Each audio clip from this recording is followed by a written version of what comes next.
If you ever hear a scratch on your car door in the dead of night, don't look back.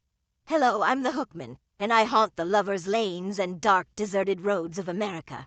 My story is told in whispers among teenagers, a cautionary tale passed down through generations. They say I'm just a ghost story, a way to scare young couples into staying safe. But I'm more than a story. I'm very real, and I'm always out there, waiting for the perfect moment to strike. It started long ago, with an escape. I was once a man, but not an ordinary one. I had a hook for a hand, a brutal sharp piece of metal that replaced the limb I lost. They say I was insane, driven mad by the loss and the hatred that festered in my heart. I was locked away, but one night, I broke free. The authorities warned the public, told everyone to stay indoors, to lock their doors and windows, but not everyone listened. That night, a young couple decided to take a drive, seeking privacy in a secluded spot far from prying eyes. They didn't know I was out there, lurking in the shadows, my hook gleaming under the pale moonlight. The couple parked their car near the edge of the woods, the trees swaying gently in the wind.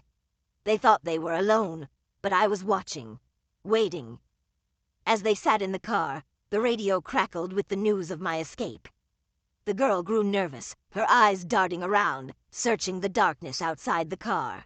The boy laughed it off, trying to calm her down, but the tension in the air was thick, suffocating. She wanted to leave, but he convinced her to stay just a little longer. That's when I made my move.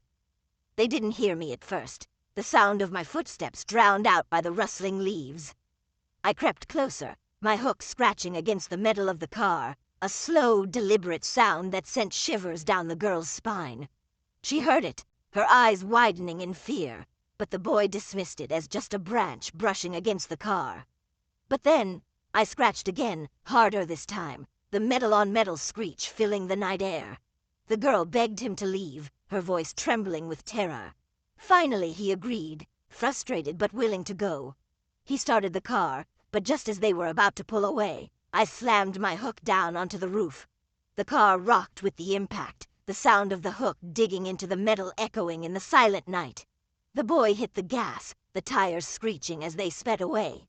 But I wasn't finished with them yet. I held on, my hook dragging across the roof, leaving deep, jagged scratches as they tore down the road. When they finally reached safety, the boy stepped out of the car, angry and shaken. But as he walked around to the passenger side, he saw it.